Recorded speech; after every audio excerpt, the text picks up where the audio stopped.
Hola a todos, hola a todas, bienvenidos una vez más al Grimorio Inefable. El día de hoy traemos un tema que creemos es muy interesante.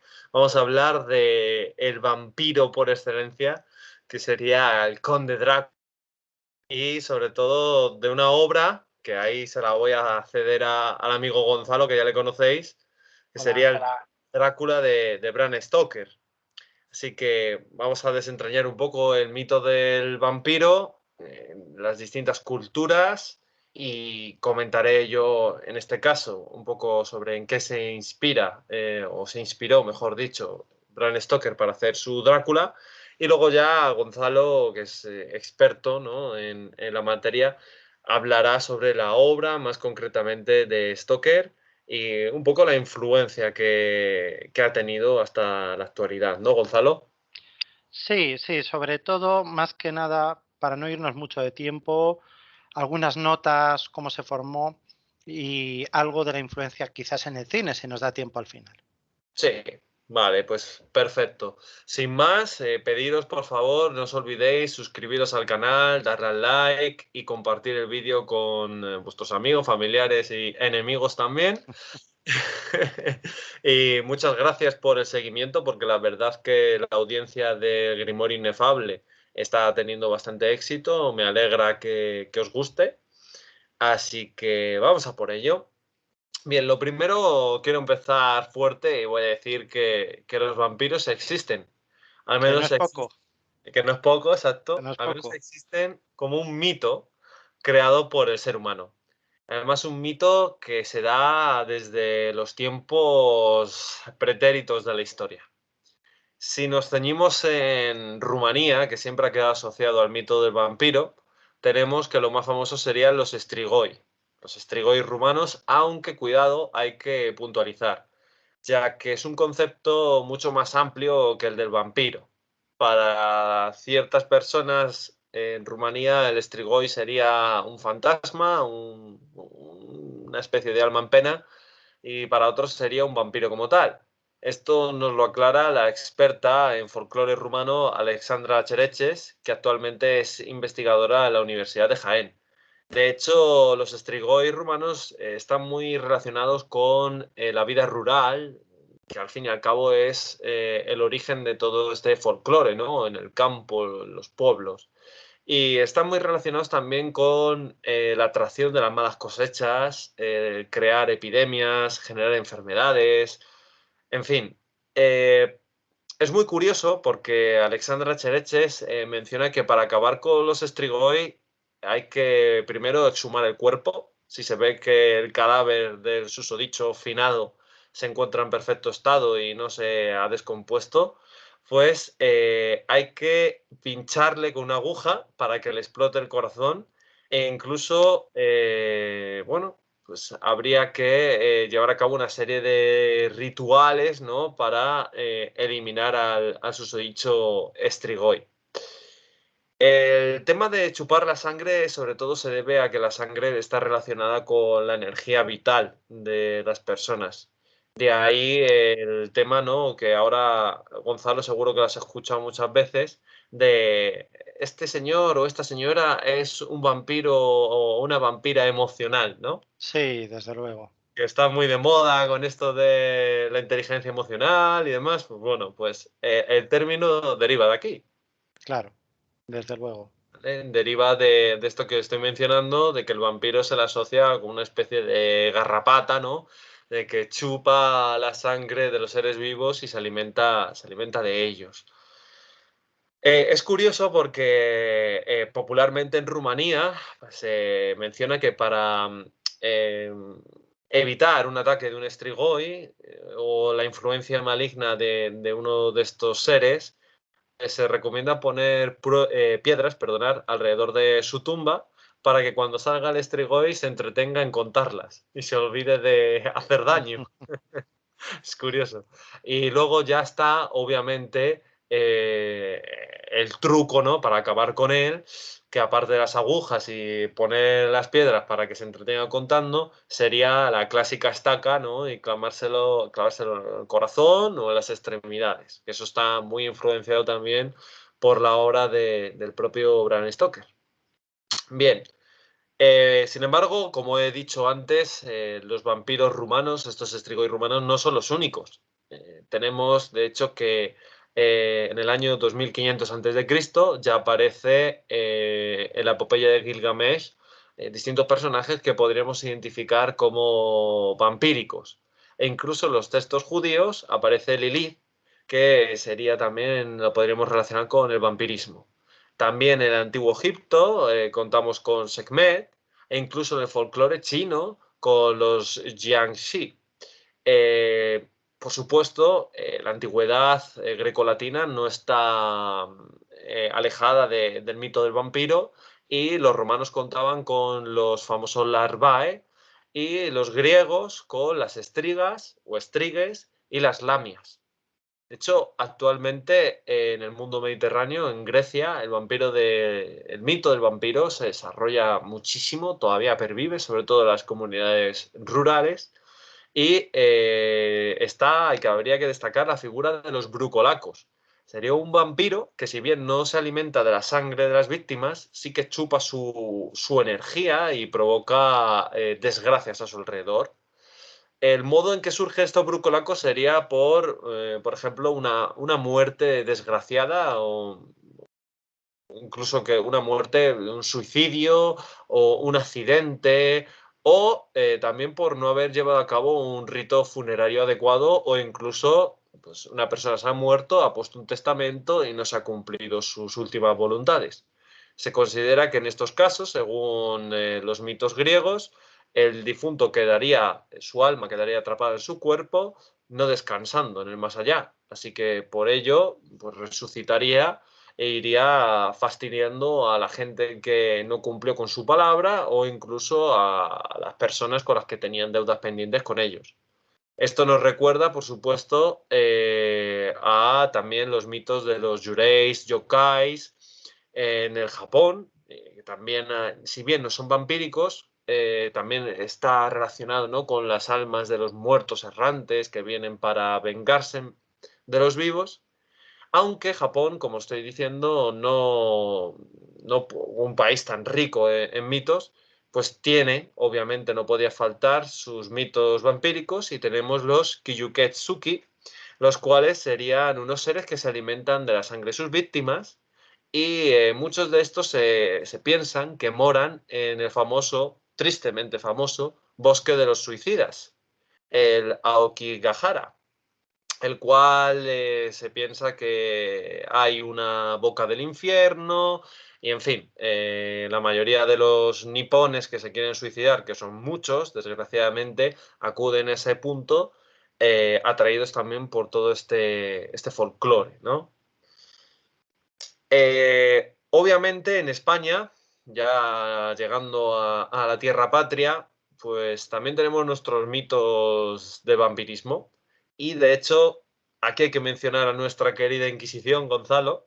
Tenemos en el siglo XVI y XVII ejemplos donde, si bien la Inquisición no utiliza el término vampirismo, sí que habla bueno, de brujas, como lo catalogan, que, por ejemplo, el caso de la bruja madrileña María González, la cual fue acusada de consumir sangre de niños, o incluso en Torrejón del Rey, durante el reinado de Felipe II, una serie de brujas que fueron acusadas por practicar aquelarres en las afueras de Alcalá de Henares, y se sabe que para invocar al maligno secuestraban bebés o secuestraban niños de muy corta edad, los asesinaban y se bebían su sangre, lo cual no deja de ser una práctica vampírica al uso, vamos. Y por último, cabría destacar en América del Sur todavía perviven los mitos del vampirismo, y, por ejemplo, en el pueblo indígena Aymara, el cual se extiende pues, por la zona de Bolivia, Chile y Argentina. Según esta gente, en torno a la cordillera andina, mencionan que existe los anchanchu, los cuales serían una especie de viejecetes que se presentan de una manera afable, pero son culpables de traer desgracias, entre ellos enfermedades, y sobre todo de chupar la sangre de sus víctimas.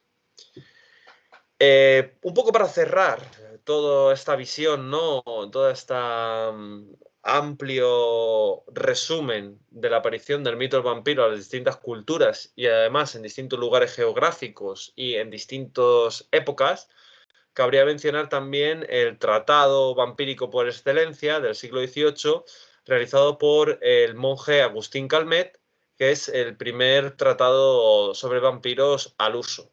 El cual, por cierto, ahora Gonzalo, si quieres comentar algo, te cedo la palabra, el cual, por cierto, a día de hoy, la editorial Reino de Cordelia se ha molestado en hacer una reedición del mismo, y yo creo que a todo friki apasionado de este tema debería leérselo. El libro, no Sí, sé si llega a los 20 euros.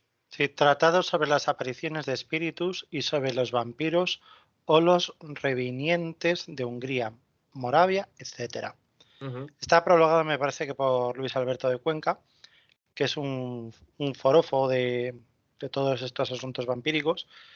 Y además, bueno, no es para hacer publicidad de la editorial Cordelia, pero es una editorial que suele presentar unos dibujos pues muy agradables y que hacen más amena la lectura. Entonces, bueno, pues ya que se ha vuelto a reeditar una obra tan clásica, merece la pena acercarse al mundo de los vampiros ya en el siglo XVIII con uno de los tratados más significativos, desde luego. Desde luego, y además recomendar libros, la lectura, siempre lo vamos a hacer desde este canal. Es una buena manera de invertir el tiempo y el dinero. Bien, antes de hablar de Drácula, de la obra de Bram Stoker, cual eso es terreno de Gonzalo, hay que comentar un poco en quién se inspiró Bram Stoker. Se inspiró en un señor llamado Vlad Tepes. Vlad Tepes, seguro que lo habéis oído, se ha hecho últimamente más o menos conocido, aunque hasta los años 70 todavía había discusiones por saber si era verdaderamente este buen hombre quien inspiró a Bram Stoker. Es decir, que hasta hace relativamente poco en el mundo occidental, salvo en Rumanía, obviamente, que en Rumanía es un héroe nacional, era un personaje histórico, pues un poco que había pasado de pies juntillas por la historia de la humanidad. A día de hoy no, es, aparte de ser un mito para los rumanos, es una atracción turística a nivel mundial. Bien, Vlad Tepes, o también conocido como Vlad el Empalador, Tepes en rumano significa empalador, también como Vlad III Draculea, pues fue un personaje muy curioso, ¿vale? Para empezar, fue una especie de príncipe, ¿vale? Voivoda. El término voivoda puede dar lugar a confusión. Vamos a quedarnos, y por no enredarnos, como si fuese un príncipe, de una región histórica de Rumanía que es Valaquia. Valaquia, por aquel entonces hay que mencionar que Rumanía no existía como tal, ¿vale? No era un estado unificado, eso llegará en el siglo XIX, pero Valaquia va a ser uno de los principados que junto con Moldavia, ¿vale? Va a conformar, y luego Transilvania, va a conformar Rumanía, ¿vale? Eso es importante. Tenemos que este señor, Vlad III Draculea, vive en un mundo en el siglo XV, nace en 1431 en Transilvania, vive en un mundo bastante violento, y esto hay que entenderlo para comprender su visión de la vida, y asimismo su posición como príncipe, como voivoda, era muy complicado, porque supuestamente era un cargo político que era hereditario, pero a la vez también electivo. Y tenemos a los boyardos, que sería la nobleza, la alta nobleza de Valaquia, los cuales siempre están tramando para tener más poder e incluso influir sobre el príncipe y derrocarlo. De hecho, veremos cómo miembros de su familia van a morir a manos de estos boyardos. El pobre Drácula, o Vlad Dracul, se le llama Dracul porque su padre pertenecía a una orden de los Caballeros del Dragón, los cuales, como una especie de orden militar, su misión era proteger Rumanía, proteger Valaquia de la influencia musulmana de los otomanos, porque hay que mencionar que los turcos otomanos, el Imperio Otomano, estaba en las inmediaciones y era una constante amenaza para estos territorios, al igual que los húngaros. Es decir, que en aquel momento el actual territorio rumano se encontraba rodeado de enemigos. Bien, de hecho, tal es así que durante un tiempo Valaquia va a ser un estado vasallo del Imperio Otomano y el padre de Vlad Tepes pues, se vio obligado a mandarle a él, junto con su hermano pequeño Radu, a la recientemente caída Constantinopla, conquistada por los otomanos, y a ser sometido pues, como una especie de, por así decirlo, rehén de lujo. Ahí va a vivir bien, va a ser instruido y demás, pero claro, si su padre se olvidaba de pagar los impuestos y los tributos, pues lo mataban, ¿vale?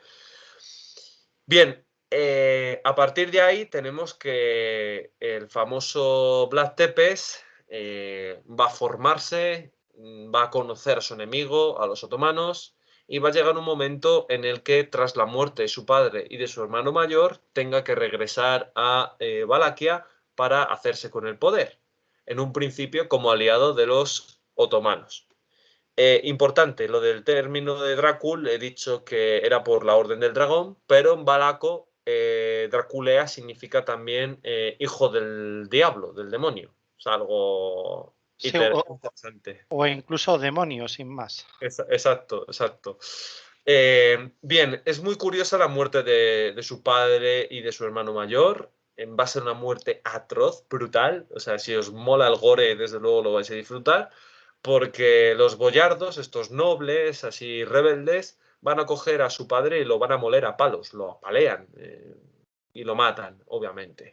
Y su hermano mayor, Mircea, va a ser enterrado vivo, pero no solo enterrado vivo, sino que antes supuestamente le sacan los ojos. O sea, sufrimiento a más no poder. A tope.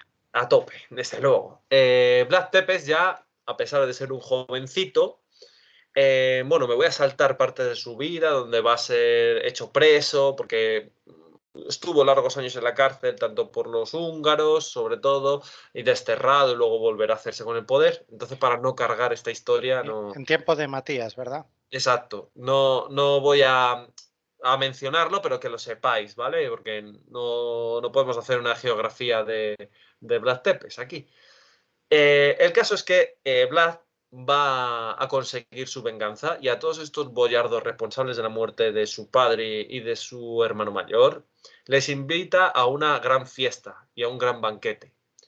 Nota para nuestros seguidores: si os invitan a una gran fiesta o banquete, pensar que algo traman, Claro. ¿vale? Sí, Tenemos en todas las culturas algo de mal rollito. sí, En la cultura española, la campana de Huesca, mal rollo, no vayáis. En la eso es. anglosajona, creo que todos habéis visto Juego de Tronos, no digo más. Exacto, no hagamos spoilers para aquellos que no lo han visto, pero efectivamente acaba como el Rosario de Aurora. Así que esta gran fiesta, todos los nobles van con sus mujeres, sus hijos pequeños, bueno, comen, se ponen hasta las cejas y beben cerveza y todo genial. Y llega el punto culmen, donde la guardia personal de Vlad cierra las puertas y los mata. Los mata bien cebaditos, ¿vale? A mí esto me recuerda un inciso a un mafioso que, gracias a Dios, falleció hace poco en prisión, jefe del clan de los Corleonesi, del cual luego Mario Puzo hará la película El Padrino. El tío tenía el modus operandi de a los rivales que quería matar los invitaba antes a comer, y cuando le preguntaban por qué lo hacía, pues el tío decía que es que matar a un cristiano sin que se vaya comido, pues es como pobre hombre, ¿no? El señor se llamaba Totorrina, por si queréis chequearlo en internet. Entonces, claro, Vlad Tepes aquí va a iniciar pues una venganza brutal. Los pocos nobles que sobreviven a este asesinato, según se cuenta, van a ser trasladados al exilio, a la construcción de los múltiples castillos que hará Vlad en vida, y morirán pues desarrapados, de frío, de hambre, etc. El siguiente paso de Vlad Tepes va a ser en 1461 negarse a pagar la jizya, que es el impuesto que pagaban los no musulmanes en aquella época del Imperio Otomano. Además de pagar con dinerito, tenían que mandar a los jóvenes, un joven como fue él cuando tuvo que marcharse exiliado al Imperio Otomano, para que formasen parte de la guardia de élite del sultán, que eran los genízaros. Claro, al no pagar este impuesto, pues el sultán Mehmed II le declara la guerra en 1462.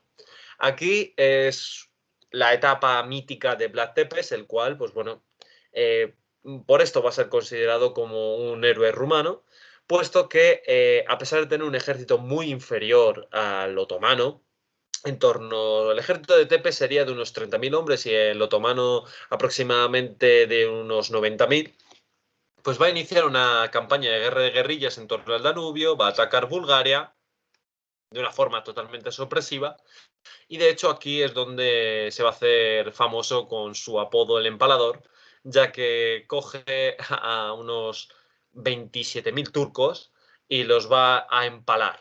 Para quien no sepa lo que es el empalamiento, consiste en introducir una estaca de madera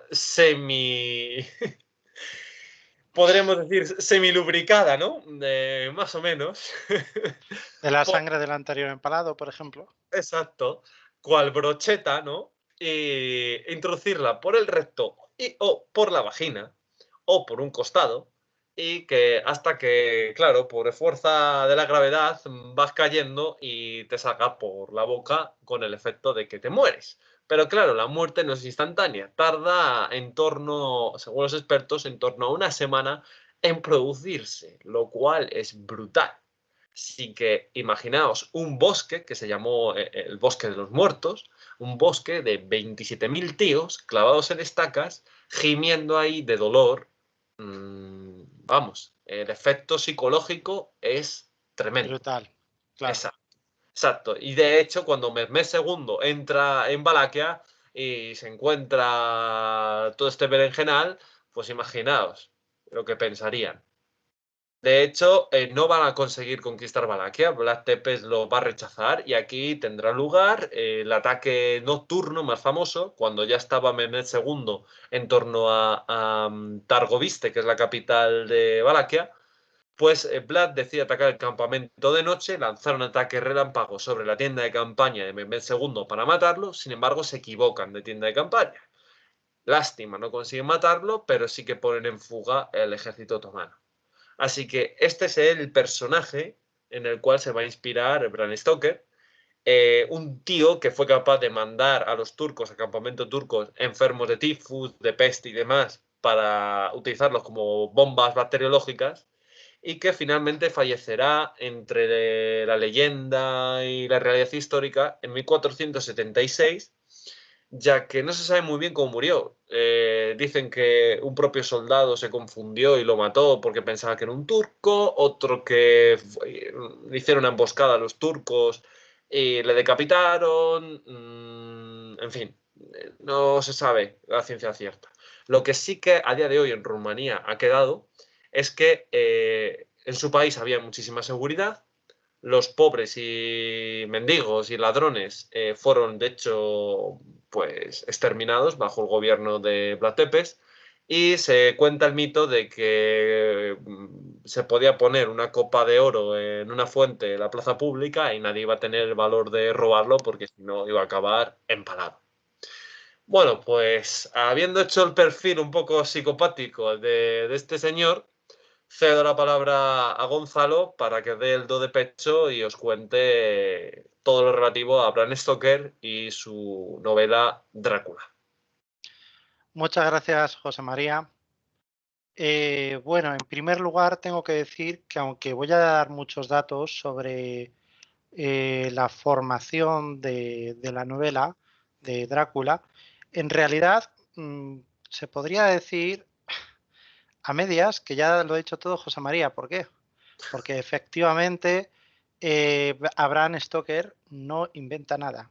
Coge cosas de allí y de allá. Ni inventa a los vampiros, que ya lo has comentado muy bien, ni inventa a este príncipe de las tinieblas voivoda, nada, no inventa nada. Lo que hace el autor es ir recogiendo en una profunda investigación datos de un sitio y de otro para utilizar esa información como fuente para su novela. Entonces vamos a ir viendo qué datos recoge él. Cuando decimos que efectivamente es difícil encontrar alguna referencia que sea genuinamente suya, puesto que la escritura de la novela fue unos 7 años de escritura y de investigación.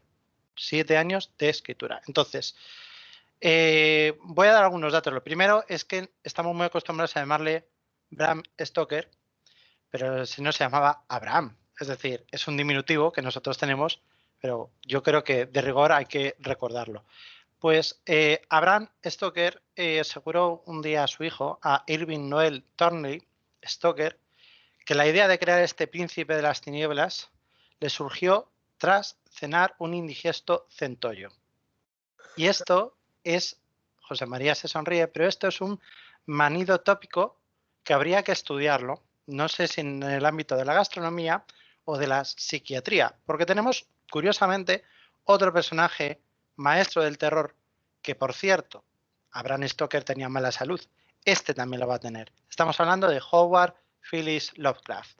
Bueno, pues Lovecraft, también, como decía, de salud inestable, dice que tuvo una experiencia similar con una indigestión de pescado. Y más o menos dice que fue en su infancia, y en su infancia fue cuando ocurrió, cuando se escribió Drácula.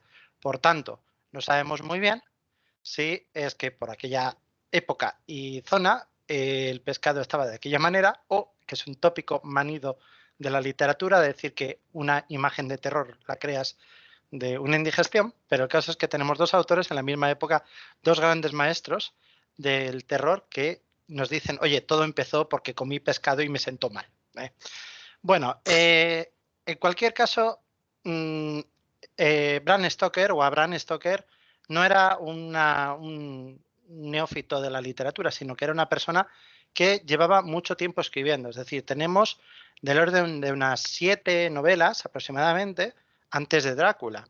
7 novelas de terror. ¿Por qué de terror? ¿Por qué este suspense? Bueno, aquí podríamos buscar nuevos paralelismos con Lovecraft. Estamos hablando de una persona con una salud muy delicada, que su madre tenía que estar permanentemente cuidándola y le contaba cuentos y le contaba historias. Esto ocurre en los dos autores que estoy mencionando, tanto en Howard Phillips Lovecraft como en Bram Stoker. Entonces, una primera influencia, una primera pasión por lo oculto podría ser la influencia desde corta edad de su madre. Y así vendrían las primeras novelas de Stoker. El caso es que, para entrar un poquito en la que nos interesa, habría que decir cuándo empezamos a tener noticias de la obra. Bueno, pues de Drácula, la primera noticia que tenemos es una nota en un hotel de Filadelfia, en 1890. Desde esa nota hasta que pasaron 7 años, Stoker se dedicó a escribir varias novelas, es decir, no solo escribió Drácula, escribió también The Water o The Water, El hombro de Shasta, y había otra novela también que estaba ahí medio escribiendo, que es El Squaw. Entonces, no solamente se dedicó a escribir estas novelas, sino que él, bueno, pues tuvo que llevar a cabo muchos trabajos, varias novelas y varios trabajos al tiempo que en su mente iba creándose este Drácula. En cifras, ¿cuándo salió la novela de Drácula? Pues en 1897 se publicó el llamado Libro Amarillo, lo llaman así, ya que la portada, la edición Príncipe, era con una bonita camisa amarilla. Y bueno, pues es la edición de Westminster, Archival, Constable and Company.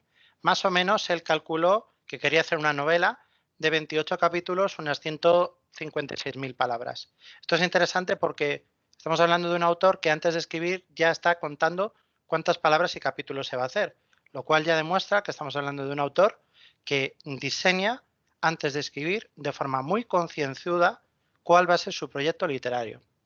Entonces, mientras que escribía estas novelas, Bram Stoker tenía que vivir de algo, porque las novelas no daban lo suficiente. Entonces, suficiente para mantenerse. Entonces, escribió críticas teatrales en el Daily Telegraph y lo más significativo que se puede decir es que trabajó como secretario del actor Henry Irving y incluso llegó a llevar la gerencia de un teatro, del Teatro Liceo de Londres. Por tanto, gerente, secretario, crítico literario y escribió unas 3 novelas más o menos al tiempo. Eso es lo que estaba haciendo Bram Stoker cuando se propuso escribir Drácula. Y por eso también es lógico pensar que pasaron 7 años desde que tenemos la primera noticia hasta que tenemos la obra publicada. Entonces, es interesante porque además este señor tenía una intensa vida. Sabemos que incluso participó en una orden esotérica, la Orden Hermética del Amanecer Dorado, la famosa Golden Dawn, y bueno, pues fue una persona con una intensa vida social, etcétera. Bueno, un dato que vamos a adelantar, como la novela está orientada en Rumanía, quería comentar un dato interesante que antes me ha dicho José María que es interesante y es verdad, y es que a pesar de que la novela hace una descripción bastante impresionante, pictórica, de Rumanía, este señor nunca estuvo en Rumanía. Por tanto, estamos hablando de una investigación basada en recortes, libros que lee, etcétera. Vamos a ver entonces algunas posibles influencias. Comenzamos por las literarias. El Tratado sobre las apariciones de espíritus, lo hemos mencionado ya, podría ser una influencia cuanto menos lejana. Hay otras muchas influencias, no voy a nombrar todas. Tendríamos La novia de Corinto, de Johann Wolfgang Goethe, el manuscrito encontrado en Zaragoza, de Jan Potocki, etcétera. Hay muchas. ¿Cuál es una de las más importantes? La muerta enamorada de Théophile Gautier. Esta es importante porque sabemos que hay una escena que es exactamente igual que una escena de Drácula. Con la sensualidad y demás es igual, que es el encuentro que hay entre Jonathan Harker y las 3 mujeres vampiro. Es muy parecido al encuentro que tiene un señor llamado Romuald con una vampira llamada Clarimont, que sale en esta novela. Por tanto, sabemos que, por ejemplo, la muerta enamorada tuvo una influencia pues muy probable en Stoker. Entonces, ¿cómo fue la investigación de la que estamos hablando? Bueno, pues Stoker leía cualquier cosa que llegaba a sus manos. Leía cartas, recortes de periódicos, leía estudios de investigación. Por supuesto, lo mencionaremos más adelante, se fue de vacaciones a conocer los escenarios donde quería ambientar su obra. ¿Qué más cosas hizo? Bueno, pues para ser coherente, ya que su obra la había planteado hacer con un formato epistolar, tenía que ser muy claro y muy coherente en las fechas. Y por tanto, incluso llegó a escribir un dietario de la acción para evitar imprecisiones. Tuvo también, como digo, que dedicarse a unas vacaciones completas para investigar el asunto y leer muchísimo. Ahora vamos a mencionar algunas cosas. ¿Dónde estuvo, por cierto, de vacaciones? Estuvo en Whitby, en Yorkshire, que estuvo de vacaciones empezó sus vacaciones el 14 de marzo de 1890, es decir, justo cuando está empezando ya la novela, cuando él empieza a tener en su mente que quiere escribir sobre Drácula, en ese momento él ya arranca con unas vacaciones. Por cierto, en la novela hay muchas, bueno, lo iremos comentando luego, pero hay muchas referencias a este lugar. 2 obras que fueron fundamentales, totalmente capitales para entender el trabajo de Stoker. Lo tenemos en las notas. La primera es La tierra más allá de los bosques, de 1888, de Émile Gerard. En las notas tenemos un montón, en las notas escritas por él para elaborar esta obra, tenemos un montón de datos sobre este tratado de cultura, folclore y supersticiones transilvanas.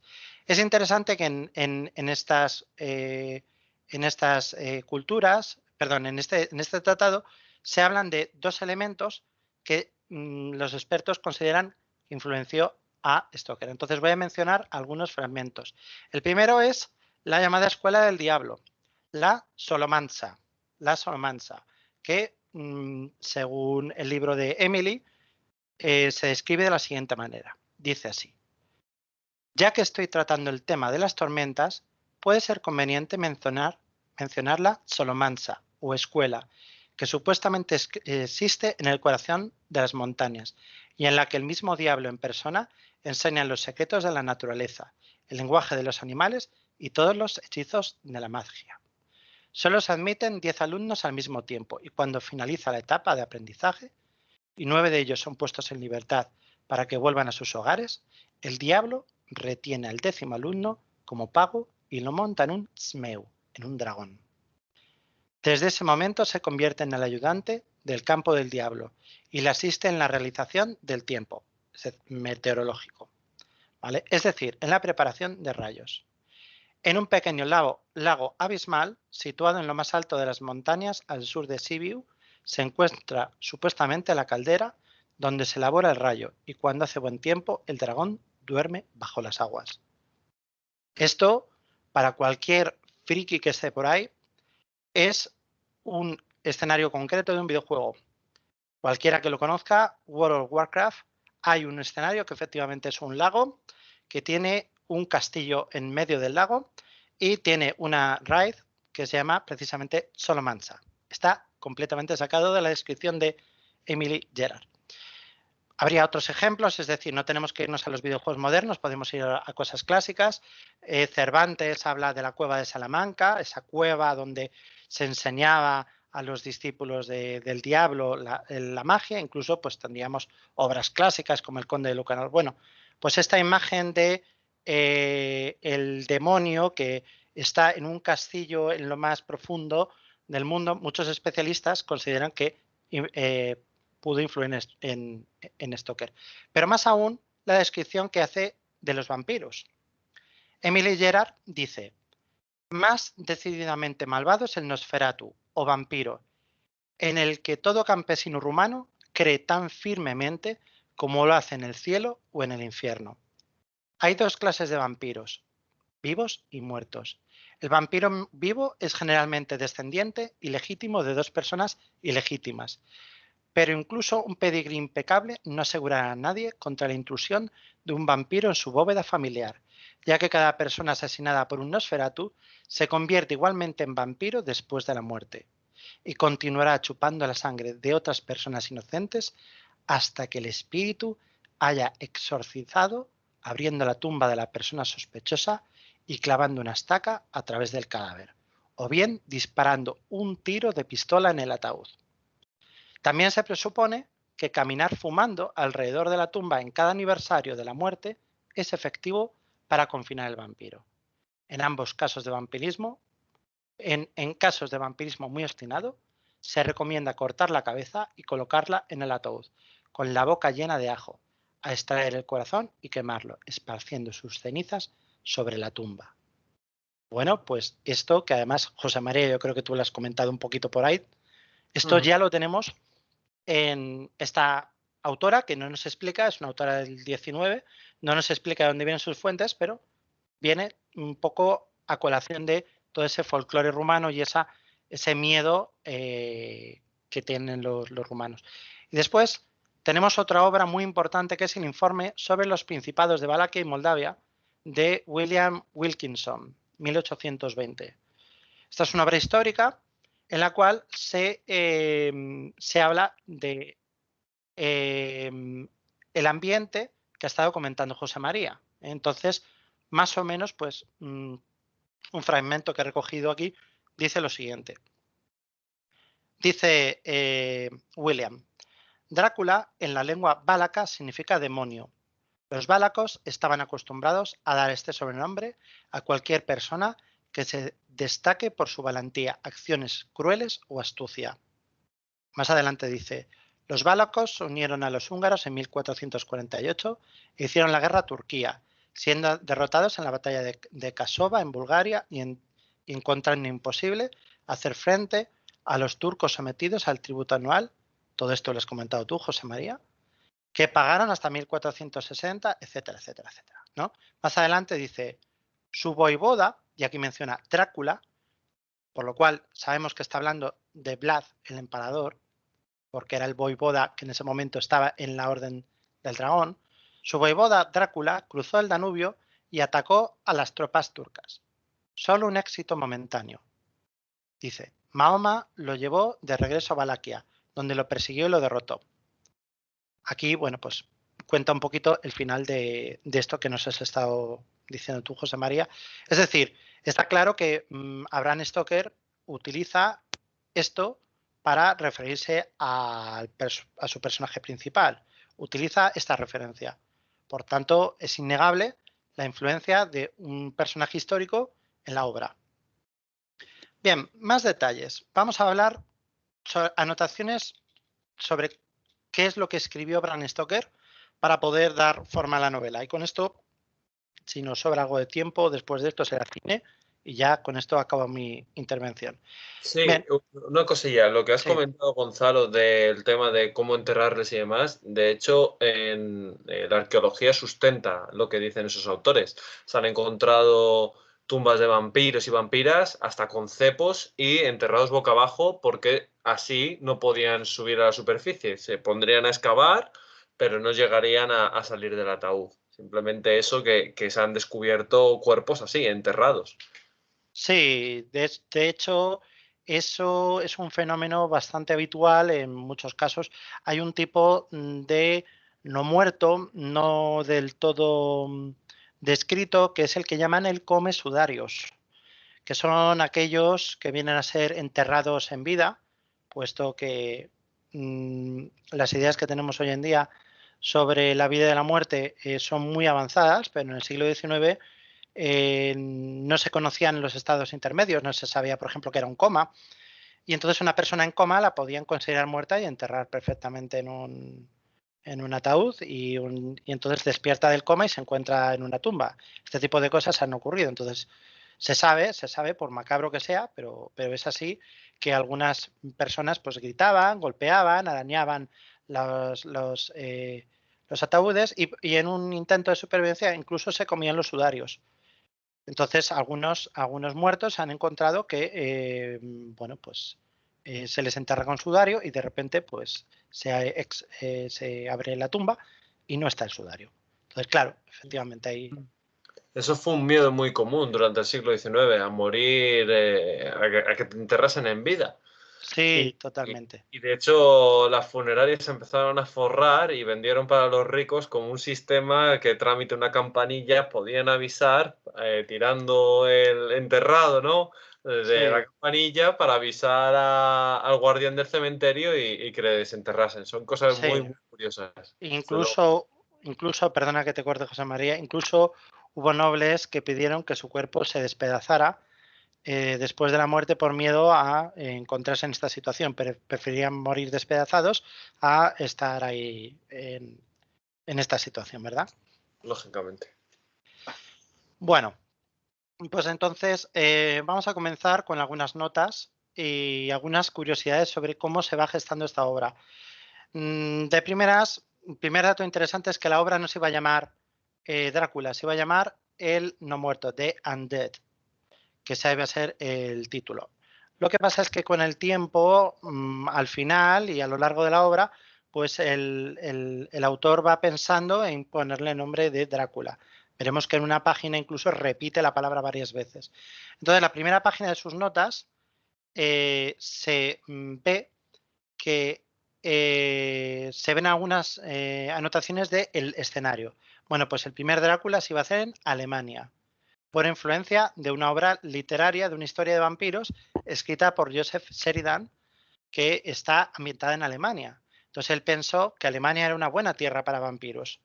Alemania, aunque luego también tenía en mente Austria, por eso también veremos que el doctor Van Helsing, uno de los personajes importantes, es un alemán, que iremos viendo cómo cambia. Desde el primer momento, Bram Stoker tenía en mente una historia de alemanes.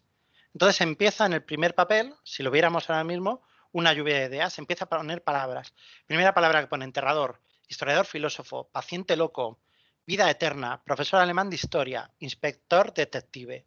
Bueno, pues inspector detective y profesor alemán de historia, luego se va a juntar con otra idea que tiene él, que es la de filósofo y finalmente la de filólogo, y uniendo todo esto, inspirado en un filólogo concreto, además en Max Mulder, que es el padre de la literatura comparada, de ahí va a salir la idea de Van Helsing.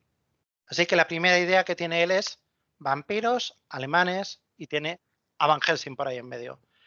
Si pasamos a la siguiente página, empieza a poner títulos de cartas. ¿Esto qué quiere decir? El autor dice: quiero hacer una novela epistolar. Y para hacer cartas lo primero que empieza a pensar es en títulos. ¿Qué voy a decir? Empieza a poner títulos y ya empieza a poner algún dato interesante. Pone conde y deja un espacio en blanco. Va a hablar de un conde, pero no sabe qué nombre tiene el conde. En la mitad de la página va añadiendo líneas argumentales de personajes. Todavía no sabe ni ponerle los nombres, pero sabe que es un personaje, alguien, no sabe quién, no pone el nombre.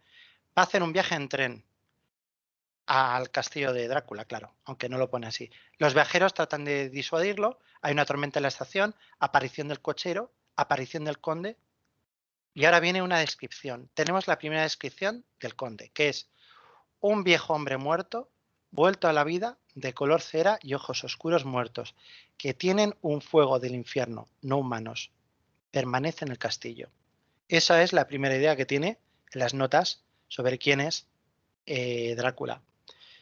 Por cierto, el personaje que va a ver a Drácula al castillo, Jonathan Harker, ¿de dónde sale este señor? Bueno, pues era un amigo, es decir, un amigo del autor. Concretamente, el autor tenía a un amigo llamado Joseph Harker y sabemos por una carta de Joseph Harker que Stoker le puso el nombre, porque le envió una carta diciendo: gracias por ponerme el nombre de mi apellido, vamos, en tu novela. Entonces sabemos que es por eso. Prosigue entonces el argumento. Dice: el hombre viejo no quiere quedarse solo. Se refiere a Drácula, que va a retener, si conocéis la obra, va a retener a Jonathan Harker. El hombre viejo camina en trance. Todo es muy inquietante. El hombre joven se escapa y ve a mujeres que tratan de besarle, pero no en los labios, sino en la garganta. Primer hecho inquietante de las cartas de Jonathan Harker. Las mujeres estas me están volviendo loco, pierdo más o menos la conciencia y me besan la garganta. No sabe lo que pasa. Y el viejo conde intercede con rabia y furia diabólica. ¿Vale? Y ahora aquí tenemos la primera frase que dice el conde. Tenemos aquí una frase en estilo directo que se conserva en la obra. Este hombre me pertenece y lo quiero. Eso es lo que dice Drácula y esta idea se mantiene tal cual. Drácula a su invitado lo retiene como rehén y desde la página 2 de las notas de su obra pues ya lo tiene claro. Esta es la primera idea. La página 3. Aquí ya encabeza una palabra: vampiro. Ya hay una idea. Estamos hablando ya de un vampiro. Ese viejo ya tiene una idea. Y de hecho las siguientes notas que ponen memo son descripciones de los poderes y capacidades de este vampiro. Por ejemplo, no se refleja en los cristales de la casa. No se refleja en ninguno. No tiene sombra. Luces dispuestas para no dar sombra. Nunca come ni bebe. Tiene una enorme fuerza. Ve en la oscuridad. Tiene el poder de hacerse pequeño o grande. El dinero siempre es viejo oro.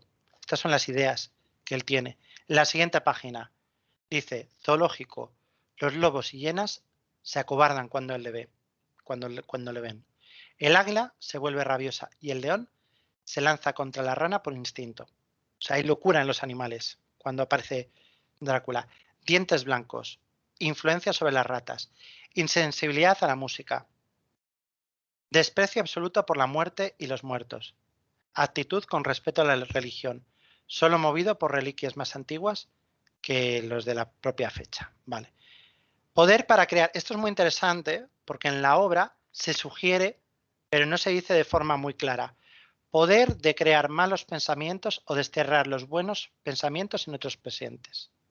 Es decir, Drácula era capaz de meterse en la mente de sus víctimas.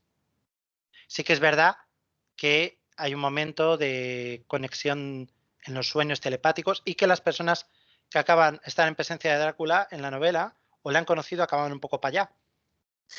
Pero en ningún momento se llega a decir de forma tan clara que Drácula te llena la cabeza de malos pensamientos. Un detalle que no se llegó a utilizar, que yo recuerdo en la novela, no se le puede fotografiar. La foto sale en negro o como un cadáver esqueleto. Que yo recuerde, Drácula se admira de las fotografías, pero no recuerdo yo que se hiciera una foto. Mm, Sin sí. embargo, se está diciendo aquí que cuidado, que si se hiciera una foto saldría negro o como un cadáver esqueleto. Hay otras ideas, la página 5 ya empieza a trabajar en otros personajes, el Dr. Seward, que lo describe como un médico loco, ya tenemos otros personajes, en la página 6 se vuelve sobre esta idea de los pensamientos y dice que Drácula tiene poder de crear de crear pensamientos malvados y añade y destruir la voluntad. Es decir, Drácula incluso podía controlar a las personas en la idea original. Podía controlar la mente y la voluntad de la gente. O sea, estamos viendo claramente cómo va fabricando poco a poco el proceso de creación literaria de Bram Stoker, dando forma a su obra. Pregunta. Sí, Supone que Bram Stoker acabó tan obsesionado, ¿no? Por la obra que, o al menos yo tenía entendido esto, que dicen que sus últimas palabras fueron Drácula o algo así, cuando se estaba muriendo. ¿Tú crees que se obsesionó tanto por el éxito, por el tiempo que le llevó a hacerlo o por la temática? yo creo que por un poco de todo. Es decir, la temática era obsesiva, pero ya era obsesiva en él, o así yo lo creo, antes de que escribiera la novela. Él ya era un apasionado de ocultismo, de seres del más allá y demás, y desde la cuna. Entonces él ya era un obsesionado con este tipo de cosas.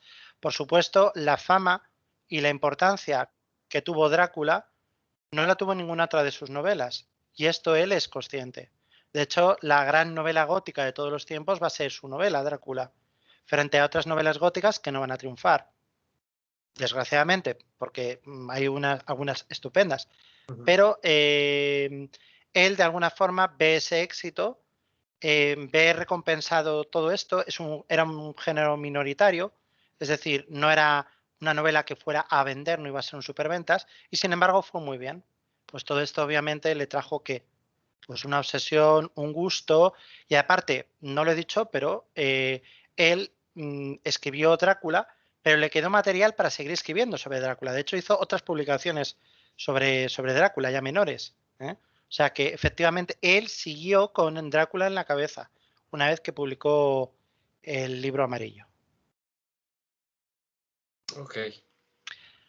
Bueno, pues continuamos más o menos en la página 7. Ya tenemos el nombre de Drácula, por fin. Y vemos que el autor busca la sonoridad. Es interesante porque escribe Conde Drácula, Drácula, Drácula. Está diciendo Drácula, lo escribe mientras lo está diciendo en alto, porque está pensando en cómo suena la palabra Drácula. Esto ya es el inicio de, ¿y si lo pongo a lo mejor de portada? Drácula, ¿cómo suena esto? Empieza a darle vueltas a la sonoridad, que es importante. En esta misma página tenemos el primer, podríamos llamarlo dramatis personae, la primera lista de personajes. Ya la obra tiene una lista de personajes. Aquí tenemos el Dr. Sherwood, pone mujer comprometida con él, Lucy, que ya la tenemos, y otros personajes. Y sale, por supuesto, Conde, Vampiro, Drácula. Así que ya le tenemos como personaje. La siguiente página que tenemos, la 8, divide la historia por libros. Entonces hace 4 libros. La historia va a ser 4 partes. El libro no entendamos como libro físico, sino como 4 partes argumentales. La primera, el viaje eh, a Transilvania, entre Transilvania y Londres. Aquí habla de cartas de juristas, que afortunadamente abrevió mucho. Empieza a hablar sobre la visita de Jonathan Harker al castillo, los lobos, habla de llamas azules, que al final no puso. Esto es una idea que sale en Emily Gerard, en la obra que hemos mencionado antes. Habla de todas estas cosas que hemos estado recogiendo hasta ahora del castillo. El libro 2 lo titula Tragedia. La tormenta llega a Whitby, lugar donde él fue de vacaciones, y lugar a donde llega Drácula tras salir de su castillo y de Rumanía.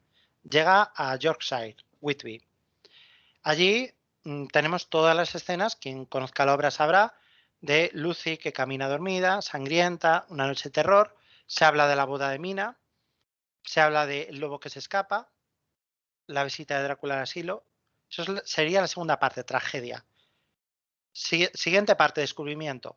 Esto es cuando los personajes empiezan a darse cuenta de cuál es la naturaleza de Drácula.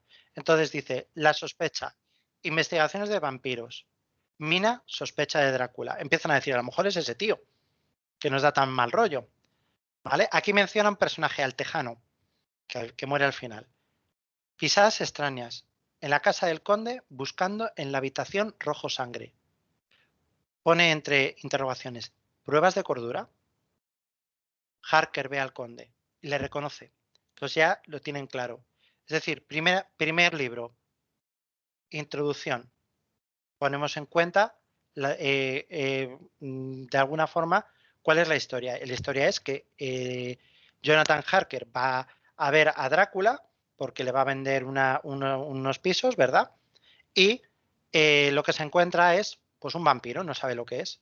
El vampiro le retiene y Jonathan Harker consigue finalmente escapar. Llegaríamos a la parte de tragedia, que es cuando Lucy se convierte en vampiro, que es cuando llega esta parte de terror. Después llegamos a descubrimiento, que es cuando los protagonistas pueden de alguna manera reaccionar ante la presencia del vampiro. Y finalmente llegaríamos a la última parte, castigo. Desaparición del conde. Comité de vigilancia, el conde se marcha, vuelve a su tierra natal y empiezan a destruir todas las tierras, todos los cofres con tierra que se había traído el conde donde podía dormir, allí en Inglaterra. Entonces, bueno, pues cuentan aquí un poquito el autor la obra. Así que, importante, en la página 8, ¿qué nos está diciendo? El argumento. Ya tiene claro el argumento. Sabe personajes, sabe argumentos, sabe cómo es Drácula y pone estimación de la novela, más o menos 28 o 26 capítulos. Unas 6.000 palabras por cada uno, unas 156.000 palabras. Es decir, aquí Bram Stoker tiene muy claro cuánto va a ocupar la novela, cuánto va a ocupar cada capítulo, qué ocurre en cada uno de ellos. Va a llevar un dietario de lo que pasa todos los días para que no haya ninguna imprecisión cronológica y tiene muy claro, a través de las referencias que he leído, tiene muy claro cómo es ese vampiro. Aquí ya, bueno, esto se alargaría mucho, tampoco quiero prolongarlo más, vamos a alargarlo más. Stoker vuelve sobre algunos de estos temas que él ha tratado, es decir, vuelve sobre su dramatis personae, vuelve sobre la trama de capítulos, va de alguna manera perfeccionando el calendario e incluso llega a hacer un estudio muy interesante de sus vacaciones de Whitby en dos aspectos. Primer aspecto, Stoker quiere ser, como cualquier autor de la época, como los autores románticos, costumbrista. Y por tanto, cuando habla de Whitby, los personajes tienen que expresarse con localismos. Así que Stoker, de vacaciones, estuvo recogiendo términos lingüísticos específicos de esa localidad, que luego después se ven reflejados en la novela. Por supuesto, hace anotaciones e incluso dibujos de los escenarios y alguna fotografía también, bosquejos garabateados por todas partes. Y una de las cosas quizás más siniestras es que visita uno de los cementerios que salen en la obra y va copiando una por una todas las esquelas de las tumbas para inspirarse en los nombres y en todos estos personajes. Bueno, es una manera de homenajear a los muertos. Efectivamente, efectivamente. Y bueno, José María, podríamos ir a más ideas. Tiene otras notas de otros libros, porque nosotros hemos mencionado 2. Habría que hablar, pero no lo vamos a hacer, de Round About the Carpathians, ¿vale?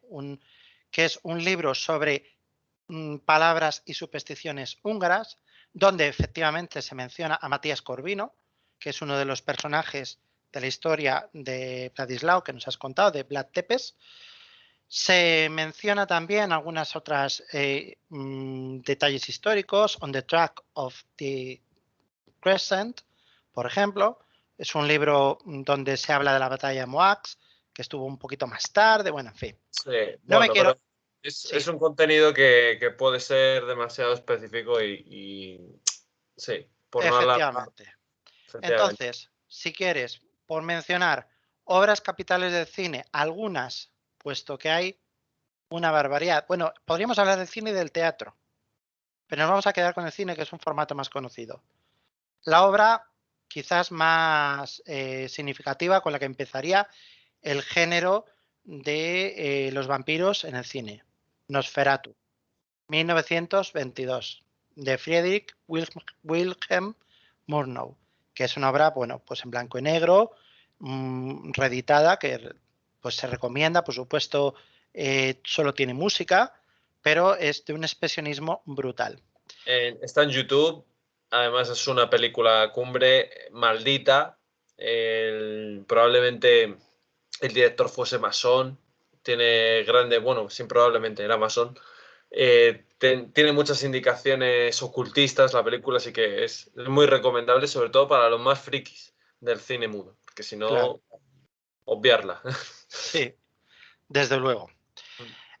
Una de las interpretaciones más famosas de la historia es la de Todd Browning, es la película de Todd Browning de 1931, que tiene como protagonista a Bela Lugosi.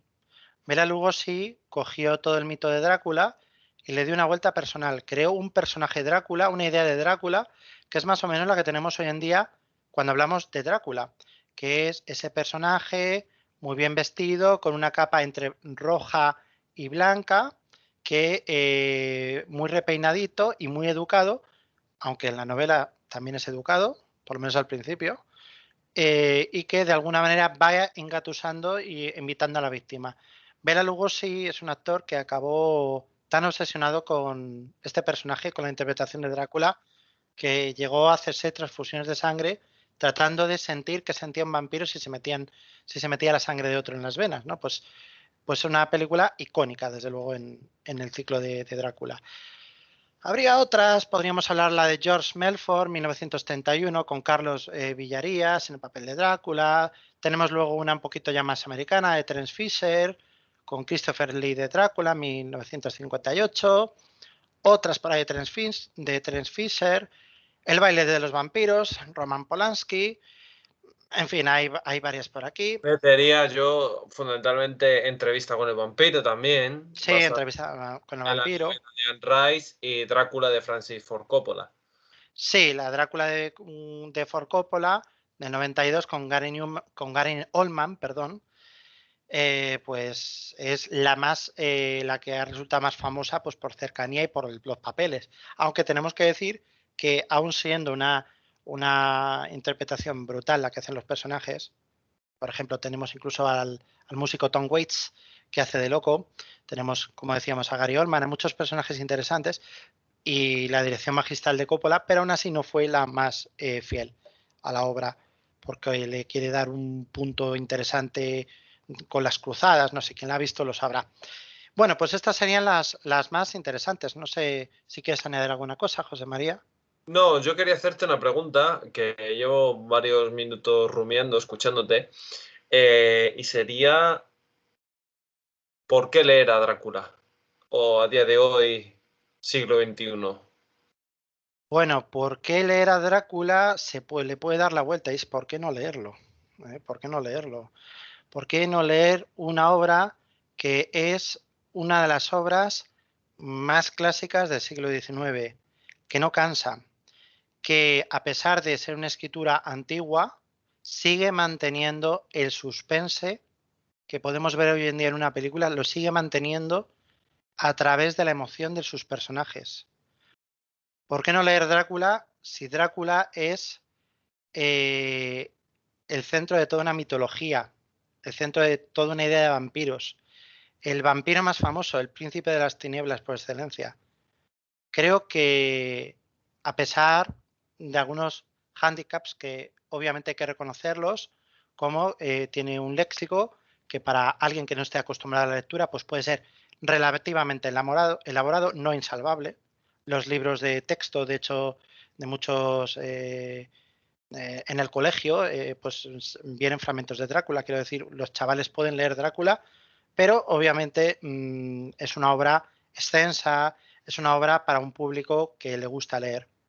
Pero en cualquier caso, es una obra que mantiene el miedo, mantiene suspense, mantiene ese terror psicológico que buscaba el autor y se convierte en una intriga que, a pesar de que todos conocemos la historia, pero es una intriga a través de la visión de los personajes. Cada personaje nos va contando qué es lo que le ha pasado con Drácula y cómo se siente, cómo su locura, perdón, cómo su cordura está poniéndose a prueba a cada minuto. Y eso, José María, engancha. Pues con estas palabras de Gonzalo, que no lo habría explicado mejor, desde luego, vamos a terminar el programa de hoy. Espero que os haya gustado, creo que ha sido bastante entretenido. Y como siempre, pediros por favor suscribiros al canal, compartir, darle al like y daros las gracias por vuestro apoyo. Y a disfrutar como siempre, ser buenos, ser felices y leer a Drácula. Ahí está. Venga, Chao. chao.